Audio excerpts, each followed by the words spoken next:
All right, welcome back. Welcome back to the Sing Your Heart Song Summit. Oh my gosh, I am just so ecstatic to introduce to you our next speaker. He has become a very dear colleague of the Sing Your Heart Song Summit.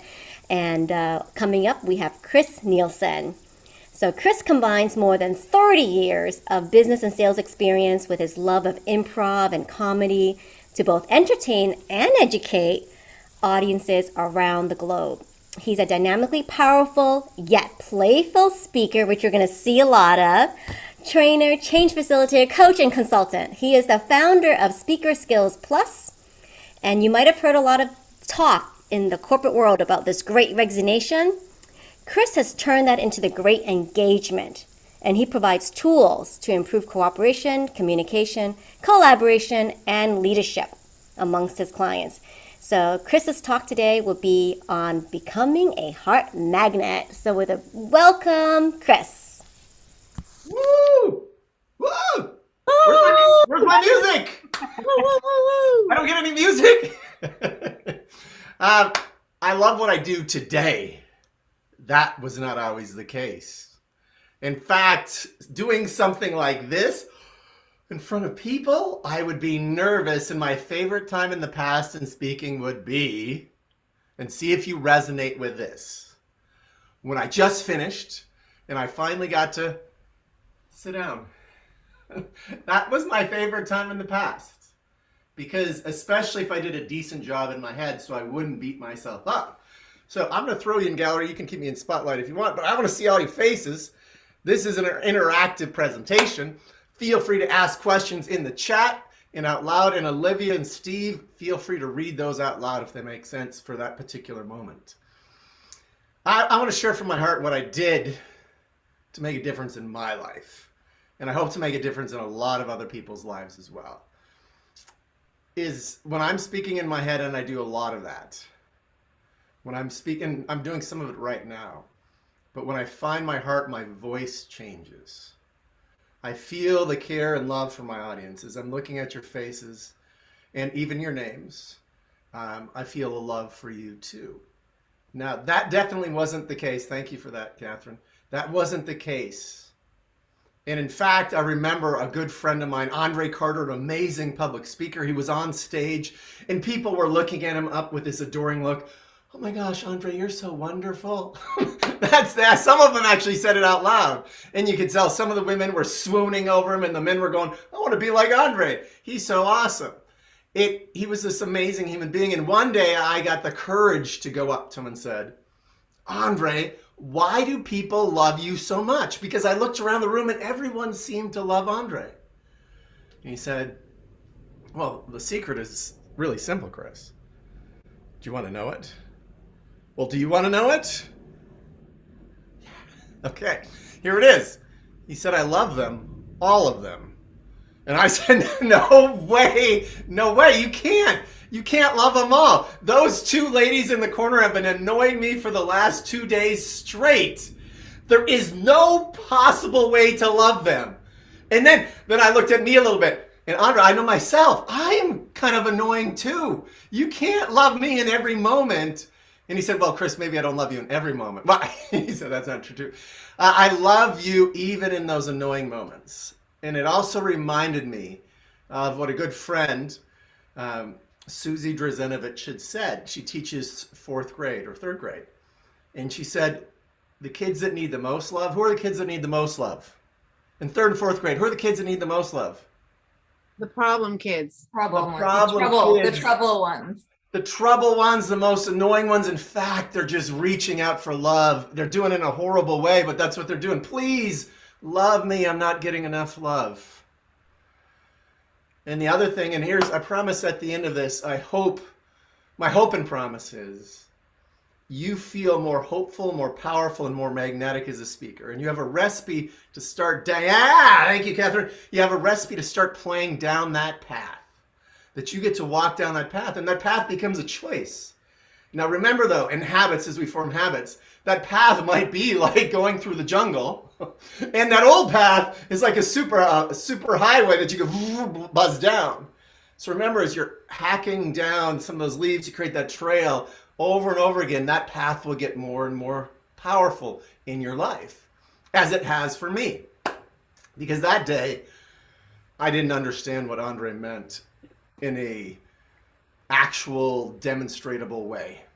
I couldn't love everyone. I didn't even fully love myself. And that was a struggle, a big struggle in that. And I think self-love can change the world. And one of that part of the wisdom comes from Sadhguru, who was someone I've studied with, someone who went through a couple of his programs, and they were powerful and life-changing for me. And one of the things he said was this: if someone says something mean to you, like if I'm really mean in the Zoom room, you people are all too amazing. And you have to leave because you don't feel that. I say that something horrible like that. You're just too amazing and you got to go. You can walk away if you want, right? You can just walk out of here. But what if that voice in your head says something mean to you? And I've tried it, and I want you to all try with me right now, all those on screen. I want you to try to get away from yourself. Just try to move away. Is anyone able to get away from themselves? You know, anyone? No. Dang it. You know what? I found that to be true for me too. I was never able to get away from myself. That negative voice in my head would go wherever I'd go.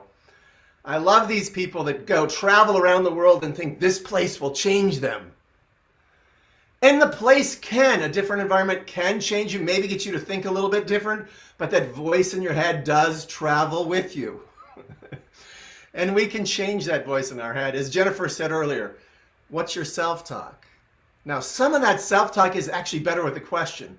Why are you amazing versus you're amazing? Because if you say, you're amazing, Chris, and you look in the mirror and you go, oh, I don't think so. I don't think so. You've lost all your hair. You're not in as good a shape as you wanted to be. You might come up with reasons, but if you ask the question, why am I amazing? Why am I amazing? Why am I a great speaker? What do I need to do to be a great storyteller to make a difference? And so that voice in my head did change. And I'll tell you another speaking experience. My good friend Clinton Swain runs a company called Frontier Trainings. And he does this exercise, this heckling exercise. You're wrong, you're bad, your product, your service is no good. He has people heckle you. And with this group, I was a group of powerful speakers. Almost everyone in that group has become a successful professional speaker. And I had annoyed a few people. You never guess. I'd annoyed a few people in the room, and they were so excited. I know, Megan, you can't tell today. It's the transformation is pretty incredible. They think, oh, I feel your big heart. Yes, I feel it. But this time I was about to get up on stage, and I'd done it before, and I responded back in defense, and then it built the energy up even more. But this time Clinton Swain said something different to me that really changed everything. So in the past, I kind of failed at this exercise. I could feel myself getting hurt, upset, defensive, attacking back. It turned into something miserable on stage, and I could tell it would be bad. But this time he said, you know, Chris, it's all love. And I said, what? It's all love. Hear it is all love. Can you do that? Can you really hear it as love? Well, some weird transformation happened to me that day. I walked up on stage and these people were excited. The claws and teeth were out. They were ready to go. They were coming full force. And all I saw and heard was love. And it started to transform them. And I was wowed by it too. I was smiling. I was genuine. All I could feel, every comment they made, however negative, came in through this weird filter of love. And it made an incredible difference. Yeah, it was incredible for me, Catherine. And I want to repeat it over and over again. And I want to say this too. I'm very much a work in progress. I was programmed in combative conversations. And so some of those still pop up. I was programmed in that negative talk. Sometimes that comes up. I don't make myself bad for that. Everything I'll talk about today, I'm working on myself. So that day, oh, they're throwing all these barbs at me. I'm feeling it as love. And all of a sudden, these incredibly powerful individuals started to smile and laugh, and they started to let their guard down and started not be as crispy and angry as they were before. And then they'd refire themselves up, and I was still in it. And it just changed the whole room. And I will remember that experience forever. The other experience I wanted to share with you is this: when I finally embodied what Andre Carter was talking about, to love my audience. I've been invited to speak for Just in Time for Foster Youth. Does anyone know that organization? Anyone know? Okay, a lot of knows that organization. Just in Time for Foster Youth. I didn't know this at the time. Foster youth graduate from their homes at 18, meaning their foster parents are no longer getting money from the state. Because they're no longer getting money, some of these foster parents cut off those kids. And I had been supported by loving parents my entire life. Now, I couldn't imagine getting cut off at 18. And so I got to perform with a group, improv traveling group. And improv changed my life so powerfully as well. An improv traveling group that we'd perform with. And we did workshops with these young women.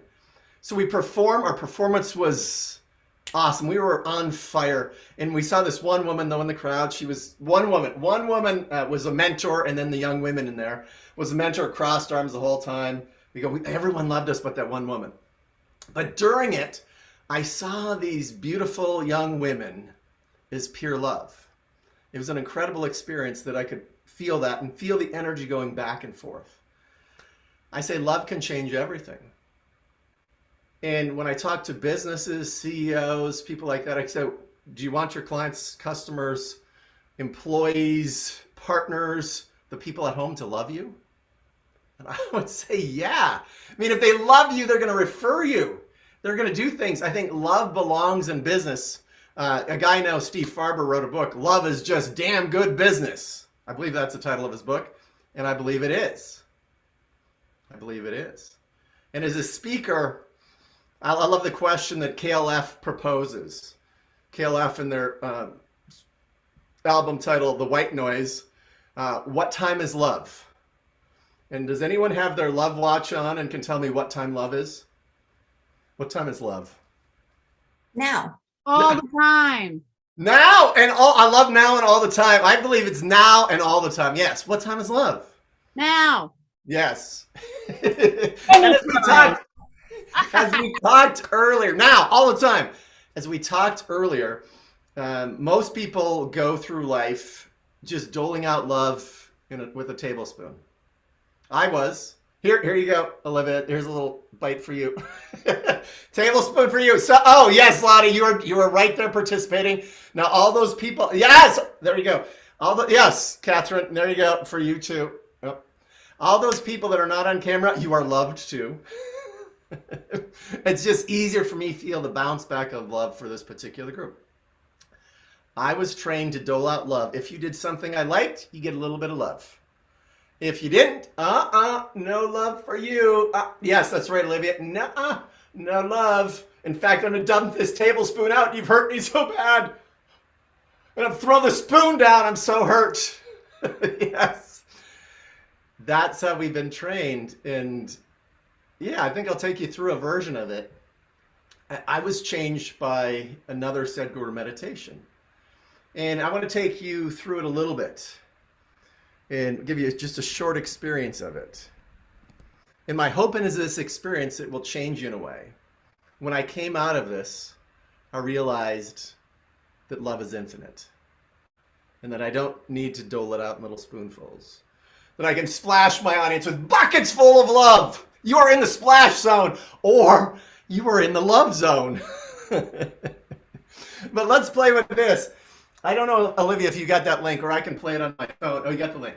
I do. Yep. Now let's play that music in the background. Okay. And I want everyone to get comfortable, feet on the ground, relaxed. Breathe in. Let's take a few deep breaths together.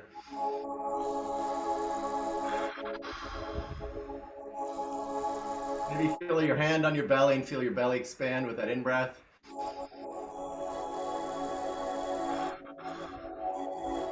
And as you breathe out, let go of all those negative emotions. Just for this exercise, allow yourself to be fully open to the moment.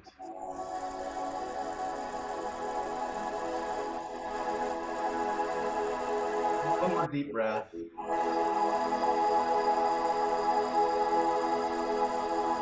Feel your feet on the ground. Feel the air touching your body. And I want you just to imagine for a moment. Love is everywhere. And I want you to think of someone or some being that you love so much. It could be your son or daughter. It could be a niece or nephew. It could be a puppy dog. Just a boy or a little kitty cat. And I want you to imagine that being and that you love them so fully. Now imagine another being like that comes into your life. Would you need to cut your love in half? Or would your love expand? Yeah. And imagine a third being comes into your life. Would you need to cut your love into thirds? Or would your love expand? It's amazing that our love just expands. As a fifth being comes into your life, let your love expand as you see that it will always expand however big it is. 10 beings, 100 beings, let your love expand. Feel that love flowing through you. You no longer need to even think about rationing your love, or doling it out, or even when you're hurt. Can you give your love out? Nod your head yes if you can give your love out even when you're hurt. Love is everywhere, and the more you pour it out, the more it pours into you. And as you stay in that state, I want you to play with this. Love is what you are. Love is what you are. You are like a flower, and your fragrance is love. You emanate love, and you draw to you birds, hummingbirds, bees, wonderful human beings that want to smell the fragrance of love. Allow yourself to be that as a speaker, as a human. Let your audience see you as that fragrant, beautiful flower that they're drawn to and toward. Your love energy is radiating all around you. It radiates out everywhere. You are the fragrant flower of love.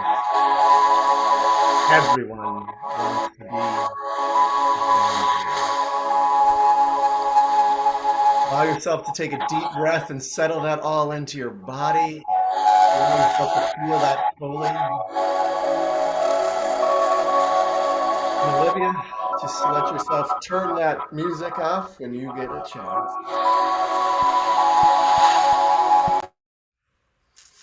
And I would love to hear from anyone that wants to share what they experienced in that moment.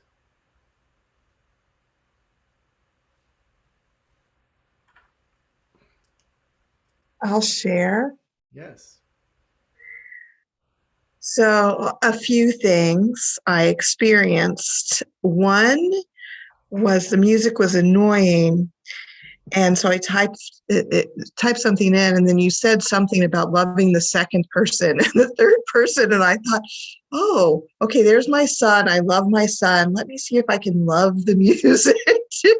And it just totally cracked me up. It was great. It was a beautiful practice. I'm taking it on. Thank you. I will continue to practice. Thank you, Catherine, for sharing what you did and how you shared it. Too, I was going, does that music sound as bad to you as it did to me? It makes me a little sad too. But I love that you found a love of that. And that's even more powerful, I think, for a practitioner. If you can love what annoys you, it changes it. It's powerful in that way. Anyone else have an experience in this that they'd like to share? Yes, Lana. Awesome. I asked, do I need to get off my bike? I didn't get off my bike. I just kept on going, and I was like going through all the love, which is beautiful. And then I opened my eyes just as Catherine was laughing. And it was so contagious that I started laughing. So it really is, her love got to me, and it was just beautiful. So just contagious. And just notice that, Catherine, too. Lotta, thank you for pointing out. It was contagious for me too, Catherine. Your laughter and enjoyment of that was a gift. I could feel your pureness in that laughter. That is, I mean, I want to laugh like that. Exactly. And as Olivia taught us earlier, we can laugh even without a reason. Did you know that, people? All right. Anyone else want to share their experience during this moment? Come on. I'll share, Chris. I would like to share. Okay. Oh, go ahead. Go ahead. Can you hear me? Yeah, Gabriel, go ahead. Yeah. Yes. This is something that I'm working on, and I appreciate you bringing this up, is where I see myself falling short and tuning into other people in their shadow stuff and not staying connected with remembering their higher self and connecting with that. So I'm going to keep praying about this. Thank you. Thank you for that and the reminder. I will pray about it too for myself. Like I said too, I am a work in progress in all this. I know. Me too. I have a beautiful mother that has given, shined her sunshine eyes into me my whole life. Now, my dad on the other side was constantly critical. Now I realize that criticism was an attempt to lift me up. Now it shot bunches of holes in me that I didn't know were, I thought were real, but they weren't. But my mom shined into me, and I'm helping them out in this time. They both have some memory issues. And I find myself getting upset with her, and then there's that voice going, why are you upset with your saint of a mother?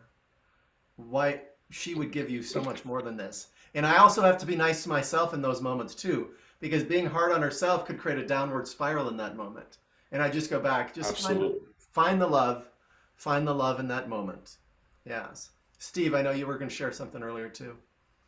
Thank you, Gabriel. Yeah, as I've said numerous times during the summit, there are no coincidences. When I wrote down in my gratitude journal, which is also where I set down my intentions for the day, I wrote the word embrace as my word for the day. And then when Irma had us go through a writing exercise where we wrote down lead, which is love, empathy, acceptance, and direction. The thing that I wrote down under acceptance was share love to everyone. And it was honestly a little bit like your experience of share love to them, really, and them. And it was just a little bit like, well, I don't know if I can really live into that, but really we can, So, and I'm kind of taking baby steps into that direction. But thank you. Thank you, Steve, for sharing that. And let's talk about words for a second. Or first, does anyone else want to share before I move on? I just want to say too, I mean, that's what I thought of just now with Irma's exercise this morning about the acceptance. And so Dr. Gabriel, thank you so much for bringing that together, because accepting people for their highest self. So yes, they may annoy me. Yes, they may irritate me. But if I keep that in mind, that I can accept them and accept them for their higher self. That was a really powerful reminder today. Thank you for saying that as well. And I just want to go into a few words. So who here would like to be tolerated?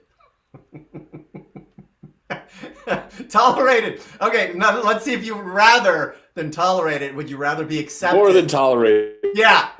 Would you rather be accepted or tolerated? Who's choosing accepted? Raise your hand. Raise both hands. Accepted. Accepted. Who would rather be even more than accepted? Embraced, as Steve said earlier. Embraced. Yeah. There's power in this. Can we embrace others? Can we embrace our audience with full love? even in their imperfection. And I think it comes from A Course in Miracles. It's either love or a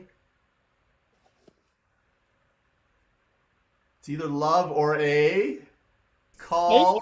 Oh. To Call to action. action. It's either love or a call for love. Oh.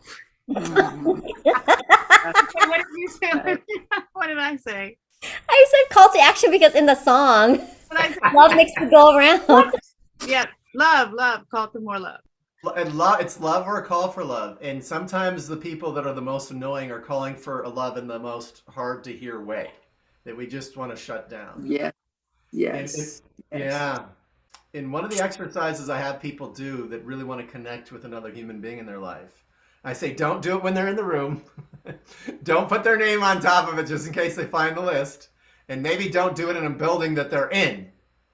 Write a list of all the things that annoy you about someone. And as a speaker, you might write a list of all the things an audience does that annoys you. Yeah. And then look at that list and go, oh, those are all the things that separate me from that person or that audience. So can you let those annoyances go? Can you see, instead of them as making them bad, can you see them as calling for your love in that moment? The most difficult people. Yeah. Steve. So you're reminding me, when I meditate, and I've got a family of 6, my wife will oftentimes apologize for them making a bunch of noise while I'm meditating. And I actually appreciate them making a bunch of noise because it helps me to meditate more fully. And so similarly, and I can think about, some of the people in my life who I really had, like my older brother, he's got some really severe mental health issues, and he's not the most lovable person in the world, and it took me forever and ever, to really be able to start really loving him and who he is. And he still irritates me at times, but even when he irritates me, I love who he is, and just there's so many good things that I love about him, even with those things that irritate me. Thank you for saying that, Steve. In terms of my meditation as well, when I hear something, I let myself embrace that. As Catherine so wonderfully demonstrated, to take this irritant and turn it into something that she could also love right in the moment. It was powerful. So it's how we embrace things. How can we embrace the person in front of us? Can we embrace our audience in our love? Can we give that love out that their audience can actually feel it?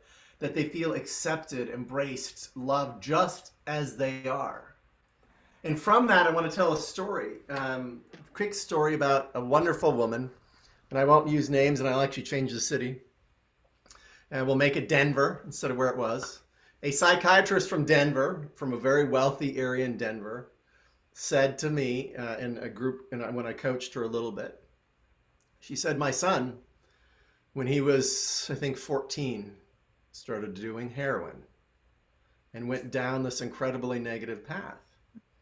And one day she recalled the moment when her son and his best friend were in the house. And the son, and in the conversation, it got to the point where the son said, you love your patients way more than me, Mom. And she was heartstruck by that. And the best friend was there and she wanted another opinion. She asked the friend, do you believe that? And he said, oh yeah, you love your patients way more than you do him.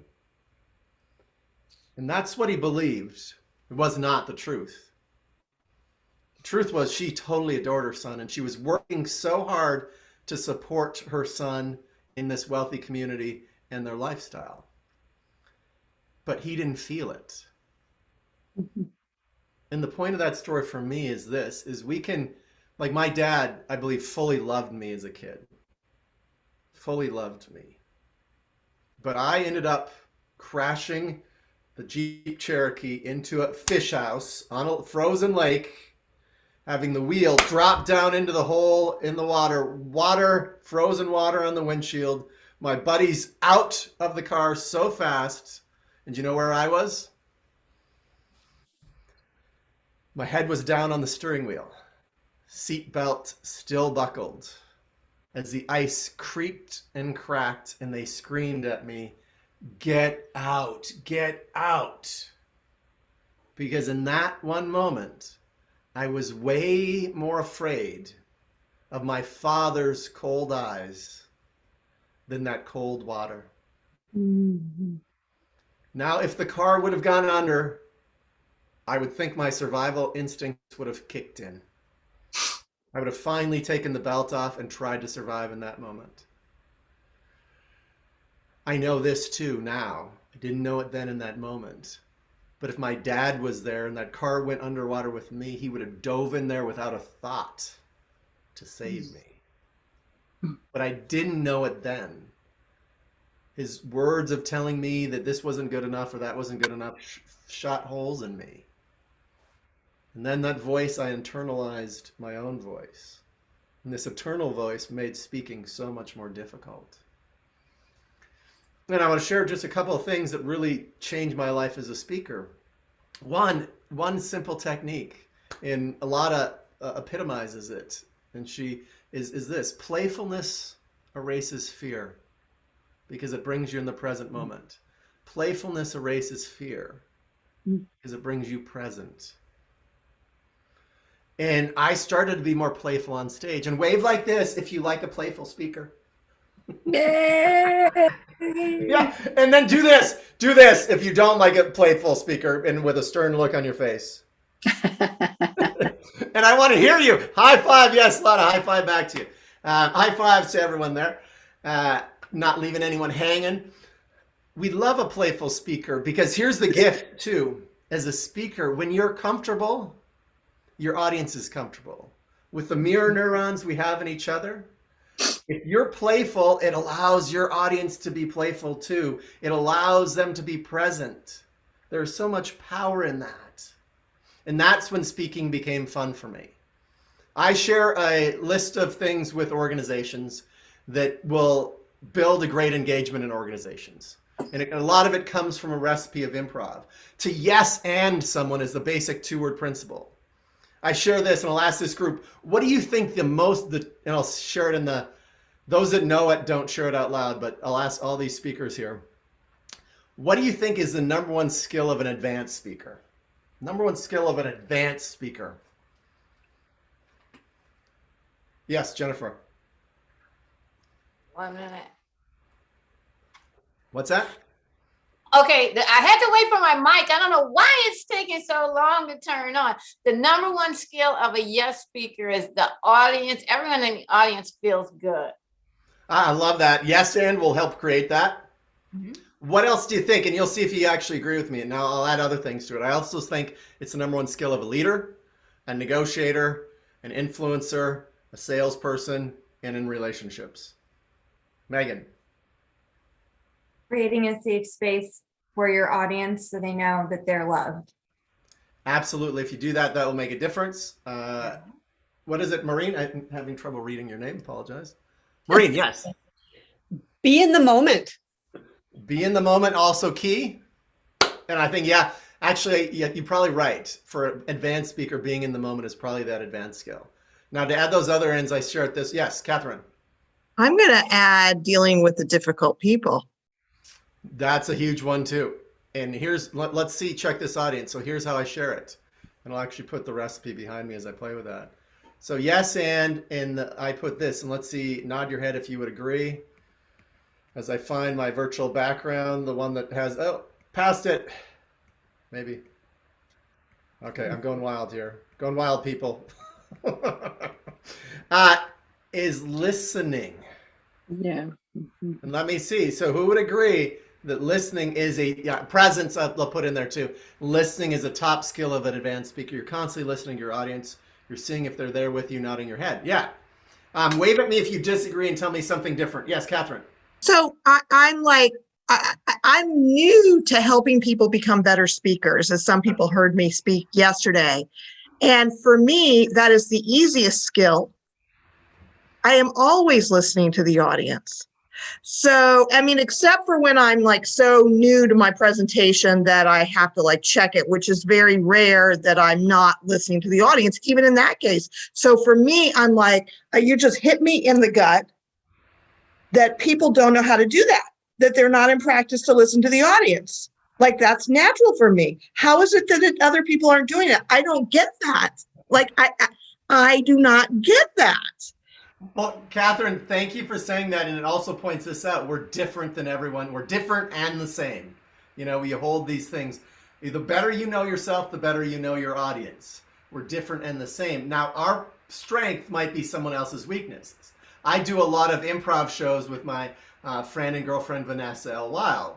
And she does she's not afraid. She's a very outgoing human being.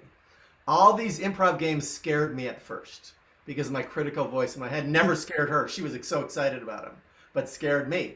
So Catherine, yeah, you are a great listener, a beginning speaker, and most beginning speakers are afraid. And when you're afraid, you go into that tunnel vision. The blood sucks back into the primitive part of your brain. You go into fight, flight, or freeze. And you have that tunnel vision and you can't even see or listen to your audience at all. You're just getting through it and you can't even remember what happens. But the more you build your skills, the more comfortable you get, the more you can listen to your audience. So I share yes and listen. And then the third one I share, and has been already shared here by Catherine, is be present. That was the gift to me as a speaker. And as a speaker out there, the more you can find the present moment, the more powerful you can be. Playfulness erases fear because it brings you present. I'll give you another big one for me that changed me. I used to hate to be wrong. And being wrong would so pull me out of the moment. I remember a speech in the middle of a speech, knowing that I was wrong, going, oh, dang it. And I'm so gone into my head that I can't see or hear anyone in my audience. And I start sweating like crazy. And I sweat a lot anyway, but I'm sweating even more. And so being present has so much power in it. Most fear, let's test this group too. What do you think the modern fear that underlies all other fears is? Any guesses? Come off mute and share your guesses. Being wrong. Being wrong is a big one. This one underlies that one. Not enough. Not enough? Being judged. Being judged. Being judged. Failure. Judged, failure, it underlies those. Being not liked underlies that one. Thank you for that in the chat, John. Anyone else? And I haven't read the chat, so if there's anything crucial in the chat, please bring it up too. A lot of pointed towards it. It's really the fear of being inadequate or not enough. Yeah. And here's why it underlies being wrong, being rejected, all these other fears, is if we know we're adequate, and let's say you all reject me and say, Chris, none of that stuff do I believe in. You totally reject me. And I'm fearful that I'm not adequate. That would really hurt me. If I know I'm adequate, I go, oh, I must have messed up. I guess I didn't serve this audience today because I'm really here to serve you as best I can. And that's how you take it differently. Someone's, you're wrong about something. And that was my key. I hated to be wrong because my program was this. And awareness as a speaker, a leader, human being can change things. I was not aware of this. When I was wrong on the outside, I was wrong on the inside. That was my program. And I know in my audience, 90+% of the people in my audience have the same program. Wrong on the outside, wrong on the inside. When I changed that to actually liking to be wrong, it was a reprogram, and it wasn't strong at first. It was a very weak program, very strong program, and I eventually changed that. It became powerful. And the reason why I like to be wrong is, one, it was like taking off a 200-pound backpack that I don't need to wear on stage where you guys would all judge me when I'm wrong, and I would judge myself. The other reason I like to be wrong is this: I get to tap into the incredible wisdom of my audience.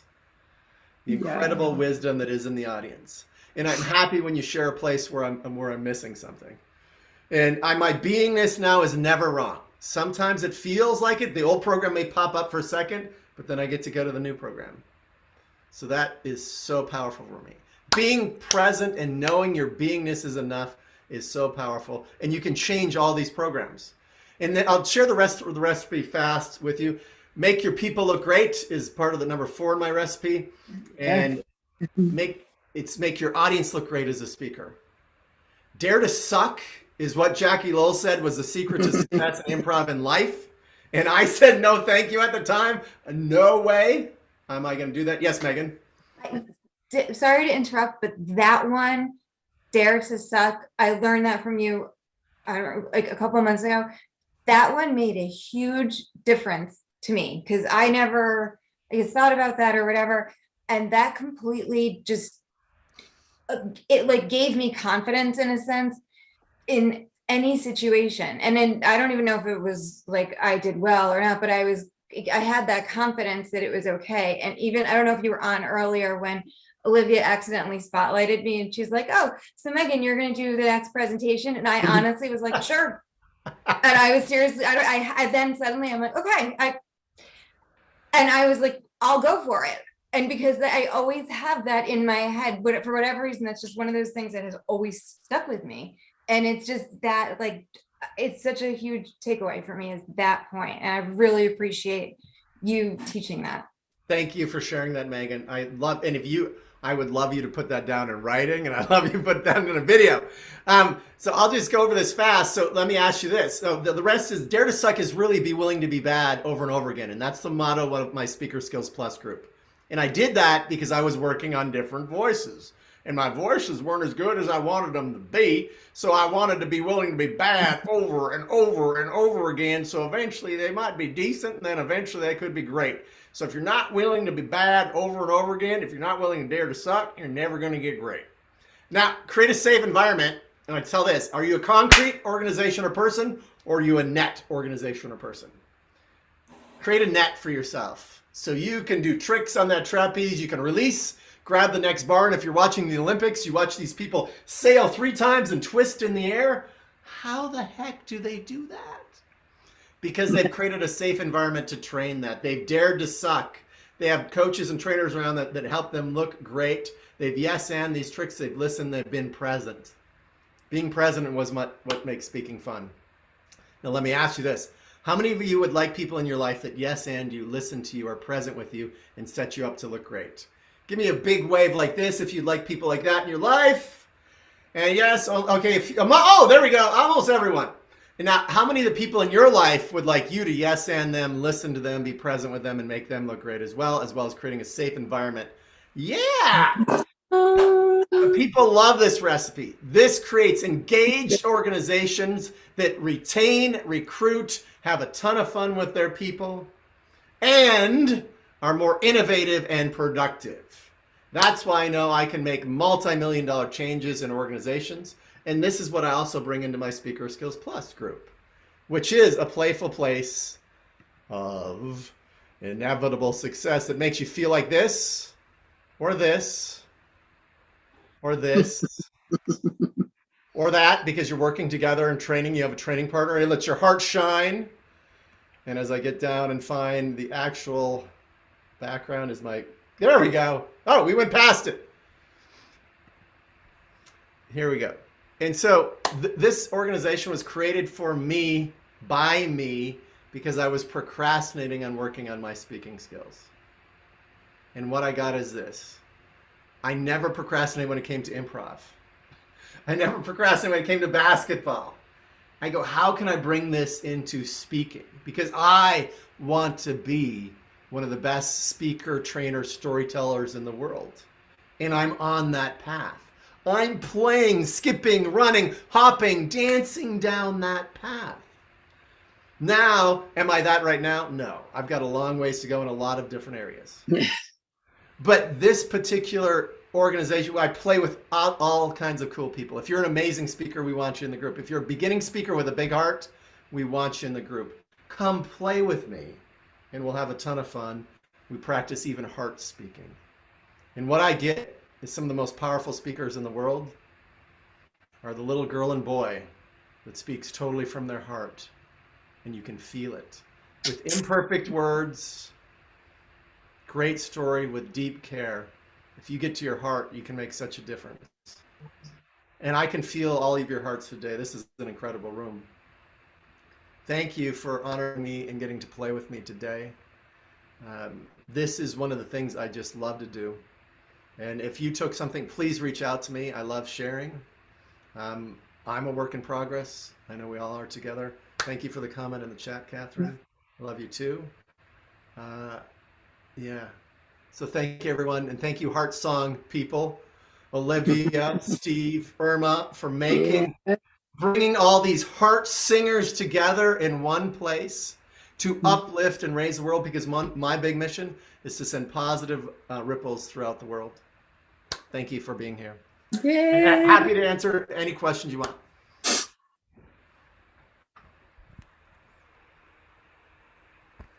So how do we find out about your community, your program? Was there a link that Olivia put in? I missed it. If there was. Speakerskillsplus.com will take you there, and you can sign up for a link there, I believe, as well. You can also just email me directly, chris@chrisnielsen.com, and say, hey, give me one of those golden tickets, free golden tickets to check out your Speaker Skills Plus group. And I encourage you to do that, because these Olympic athletes, they're training with training partners, and they're having a ton of fun. If you're around phenomenal speakers, Lada's in my group. She's a phenomenal energy. I learn from everyone in my group to make myself better as a speaker. We work on mysteries, metaphor, story structure, using our senses, telling stories from movie scenes, retelling movie scenes. So you're taking the best storytellers in the world and repeating, trying to give your version of what you saw on screen. How did they bring you right into the action? How did they create the environment to play? And Irma's got a red. I don't know. I want to say this too. Do you see that I have a purple shirt on, or does this not look purple to you? Does it look purple? It's purple. It's not purple. It totally does. I think it does. All It right. looks black to me. Okay. This Mine's is purple and doesn't look purple. purple either, so I think yours does. All right. I'm gonna be a bull, Irma, and I'm gonna charge you with your red.